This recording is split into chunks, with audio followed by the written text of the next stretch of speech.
दिल्ली के मुख्यमंत्री और आम आदमी पार्टी के संयोजक अरविंद केजरीवाल केंद्र सरकार के अध्यादेश के खिलाफ समर्थन हासिल करने के लिए लगातार नेताओं से मुलाकात कर रहे हैं। इसी कड़ी में अब वो आज लखनऊ पहुंचेंगे। अखिलेश यादव से मुलाकात करने वाले हैं। केजरीवाल राज्यसभा में बिल आने पर उसके खिलाफ विपक्ष को लामबंद करने में जुटे हुए हैं। इससे पहले वो ममता बनर्जी से मुलाकात कर चुके हैं। शरद पवार, नीतीश कुमार, तेजस्वी यादव समेत उद्धव ठाकरे से भी इस मुद्दे पर मिल चुके हैं। कल अरविंद केजरीवाल आपसे मुलाकात करने आ रहे हैं, साथ में आम आदमी पार्टी के और भी नेता लोग मौजूद रहेंगे। क्या इशू रहने वाला है कल के दिन? देखिए, जो सामने आ रही है बातें, दिल्ली सरकार लगातार एक चुनी हुई सरकार के अधिकार छीन रही है। कल क्या बैठक में होगा ये कह पाना मुश्किल है आज, क्योंकि कल जब बैठक होगी इसके बाद मैं बता सकता हूं किन बिंदुओं पे बात होगी।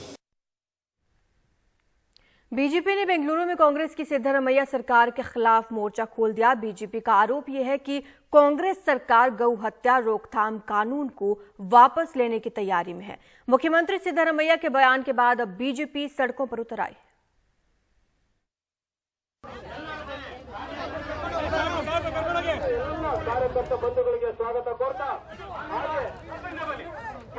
मवेशी वध रोकथाम और संरक्षण कानून 2021 को क्या कांग्रेस वापस लेगी? बीजेपी को ऐसा लगता है कि सिद्धरमैया सरकार ये कदम उठाने जा रही है। इसीलिए बेंगलुरु शहर के फ्रीडम पार्क में बीजेपी ने धरना प्रदर्शन किया। हमारा सरकार कानून बनाया था, गौ स्लैटर नहीं होना चाहिए। कांग्रेस का हिसाब ऐसा है, कुछ भी दूसरा गवर्नमेंट कानून लाए उसको उल्टा करने का काम ये कांग्रेस चलाता है। उसके वास्ते इसके खिलाफ में हमारा प्रोटेस्ट आज चल रहा है। एक मंत्री कहता है कि बैल को काटा जाना चाहिए, दूसरा कहता है कि किसी भी जानवर का वध नहीं होना चाहिए। क्या ये सब मुख्यमंत्री की सहमति के बगैर हो रहा है? ये ठीक नहीं है। बीजेपी सरकार ने 2021 में Karnataka prevention of slaughter and preservation of cattle act पास किया था, जिसके तहत जानवरों की खरीद, बिक्री और वध पर पूरी तरह रोक लगा दी गई। 50,000 से 5 लाख रुपए तक का जुर्माना और 7 साल तक की सजा का प्रावधान है। 500 से ज्यादा लोगों के खिलाफ इस कानून के तहत मामला दर्ज किया गया। अब मुख्यमंत्री सिद्धरमैया भी इस कानून में बदलाव की बात कर रहे हैं। कैबिनेट ನಲ್ಲಿ ಚರ್ಚೆ ಮಾಡ್ತೀವಿ। ಅವರು ಪಾಪ 1964 ಆಕ್ಟ್ ನಲ್ಲಿ ಏನು ಹೇಳಿದ್ದಾರೆ? हम कैबिनेट की बैठक में इस कानून को लेकर चर्चा करेंगे। 1964 के कानून में प्रावधान है कि 12 साल से ज्यादा उम्र की गाय जो किसी काम की ना हो, व्यवसायिक दृष्टि से ऐसी गाय और जानवरों के वध पर रोक नहीं है। ಮತ್ತೆ ಬರಡು ರಾಸುಗಳು ಮತ್ತು ವ್ಯವಸಾಯಕ್ಕೆ ಉಪಯೋಗ ಇಲ್ಲದೆ ಇರತಕ್ಕಂತ ರಾಸುಗಳು। मवेशी वध रोकथाम और संरक्षण कानून 2021 के साथ साथ धर्म परिवर्तन रोकथाम कानून और नई शिक्षा नीति में बदलाव कर्नाटका की कांग्रेस सरकार के एजेंडे में है। बीजेपी और कांग्रेस के बीच इस मुद्दे पर तकरार पुरानी है। मामला आस्था और धर्म से जुड़ा है। ऐसे में बेहतर होगा कि सभी राजनीतिक दल संयम बरतें। बेंगलुरु से कैमरामैन गोविंद मूर्ति के साथ निहाल सिद्धवई, एनडीटीवी इंडिया। लोकसभा और विधानसभा चुनाव से पहले महाराष्ट्र के गठबंधन में गांठें नजर आ रही हैं। मुख्यमंत्री एकनाथ शिंदे ने यह ऐलान किया है कि आने वाले सभी चुनाव वो बीजेपी के साथ मिलकर लड़ेंगे, लेकिन दोनों पार्टियों में मतभेद अब सामने आ रहे हैं। सीटों के बंटवारे पर महाविकास अघाड़ी में भी कुछ ऐसा ही दिख रहा है, यानी कि सीटों का बंटवारा सबके लिए चुनौती है।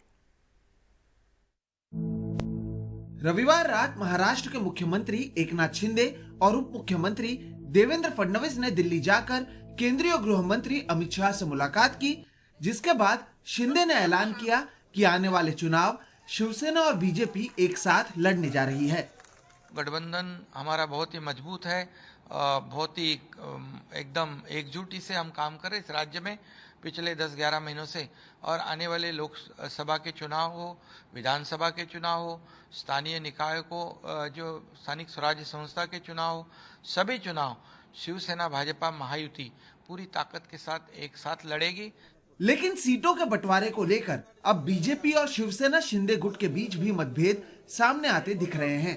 बीजेपी विधायक राणा जगजीत सिंह पाटिल ने जहां यह ऐलान किया, आगामी लोकसभा चुनावों में बीजेपी धाराशिव लोकसभा चुनाव में अपना उम्मीदवार उतारेगी, तो वहीं शिवसेना विधायक तानाजी सावंत ने इस सीट पर शिवसेना का अधिकार बताया।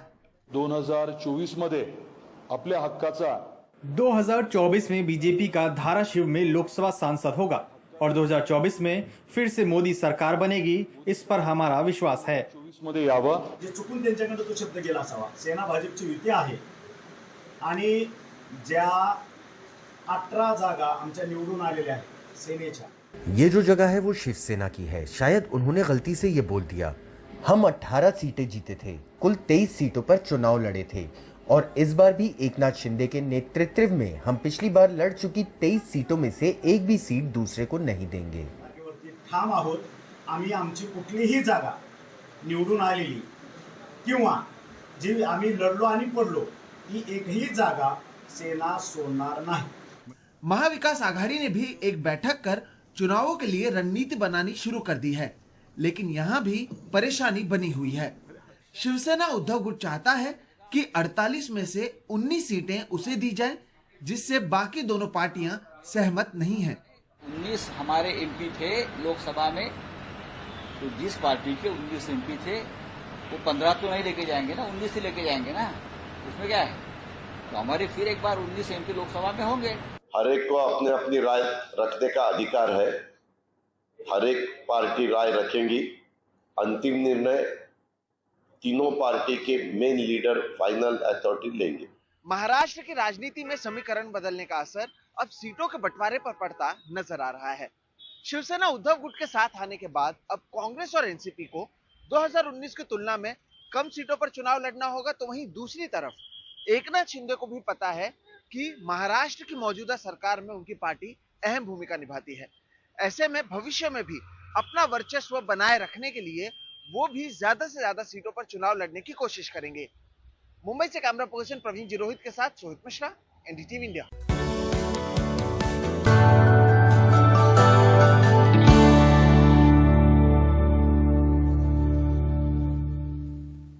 अमेरिका दौरे के दौरान प्रधानमंत्री मोदी दूसरी बार यूएस कांग्रेस को संबोधित करने वाले हैं। वो ऐसा करने वाले पहले भारतीय प्रधानमंत्री होंगे। इजराइल के प्रधानमंत्री बेंजामिन नेतन्याहू 3 बार अमेरिकी संसद को संबोधित कर चुके हैं। ऐसे में अब पीएम मोदी नेतन्याहू के बाद दुनिया के दूसरे ऐसे नेता होंगे जो यूएस कांग्रेस को 2 बार संबोधित करेंगे।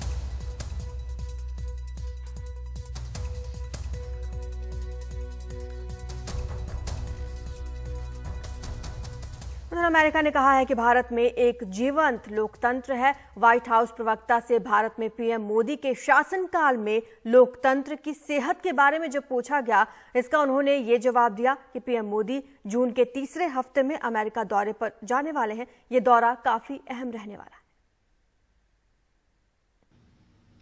प्रधानमंत्री नरेंद्र मोदी इसी महीने अमेरिका के दौरे पर जाने वाले हैं। इसी सिलसिले में व्हाइट हाउस के प्रवक्ता जॉन किर्बी से जब भारत के लोकतंत्र की सेहत के बारे में पूछा गया तो उन्होंने 2 टूक जवाब दिया और कहा कि भारत का लोकतंत्र बहुत जीवंत है। India is a vibrant democracy.